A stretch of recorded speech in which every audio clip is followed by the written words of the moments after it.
আসসালামু আলাইকুম স্যার। ওয়ালাইকুম আসসালাম। স্যার ভালো আছেন? আলহামদুলিল্লাহ। তো তোমার শরীর স্বাস্থ্য ভালো আছে?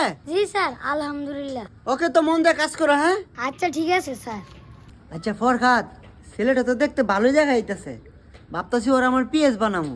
আমার ফুতের কাটা হইতে রাখবো না স্যার, এটা গরিব মানুষ হয়তো ভালো হইব না। না, তারপর ওর একটা মৌকা দেওয়া দরকার। স্যার টিয়াগুলো মাটিতে ফেলালেন কে রে? শুনো, আমরা যে জায়গার মধ্যে আসছি এটা সে জানে। যদি টাকাগুলো পাই আমাদের কাছে নিয়ে যায় তাইলে ওর আমার পিএস বানামু। আরে স্যার ব্যাকুলের মতো একটা কাম করলেন, এতগুলো টিয়ার লোক ভাই জীবনে সামলাইতে পারবো? আচ্ছা সেটা পরে দেখা যাবে, তুমি আমার সাথে আসো।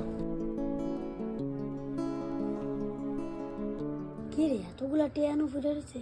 আরে কিছুক্ষণ আগে না স্যার আসলো। আচ্ছা ফরহাদ শুনো, ও যদি টাকাগুলো নিয়ে আসে তাহলে অবশ্যই আমার জানাইবা। আমি একটু দরকারি কাজে বাজার যাইতেছি। আচ্ছা ঠিক আছে স্যার। ওকে। বড় স্যার কই? কে রে কি কাম আমার লগে ক? ইটিআডি আমি কাজে জায়গাতে আছি। এটা কি স্যার টিয়া? ওই এডি স্যার এটি ওই আমার কাছে দে, স্যার বাজার কাছে আসলে দিমু নে। আচ্ছা ঠিক আছে তাহলে নেন। আচ্ছা ঠিক আছে তুই যা। আচ্ছা।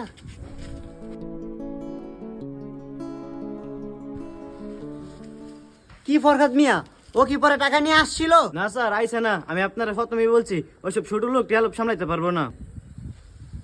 আচ্ছা ঠিক আছে, তুমি ওরে উপর থেকে নিয়ে আসো। আচ্ছা ঠিক আছে স্যার, আমি ওখানে যাইতাছি।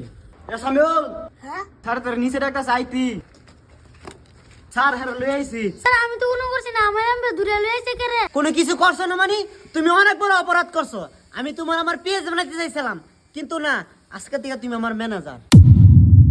স্যার এগুলা কি বলতেছেন? স্যার আপনার মাথা কি ঠিক আছে? ওরে ম্যানেজার বানাবেন মানে? তাহলে আমি কে? তুমি একটা প্রতারক। ও টাকাগুলো ঠিকই নিয়ে আইছে, আমি সব লুকাই দেখছি, কিন্তু সেই টাকাগুলো তুমি আত্মসাৎ কইরা তারে ফাঁসাইতে চাইছো। আমি একজনকে পরীক্ষা করতে যায়া তোমার আসল লোকটা আমি দেখতে পাইছি। স্যার আমার ভুল হয়েছে, আমার শেষবার মতো মাফ করে দেন। শোনো, তোমার কোনো চান্স দেওয়া হবে না। এই মতো তুমি আমার বাড়ি থেকে বের হও। আর সামিউল, তোমার মতন এরকম সৎ লোক আমার অনেক দরকার। আজকে থেকে তুমি আমার ম্যানেজার হয়ে থাকবা। আসো আমার বাড়িতে আসো।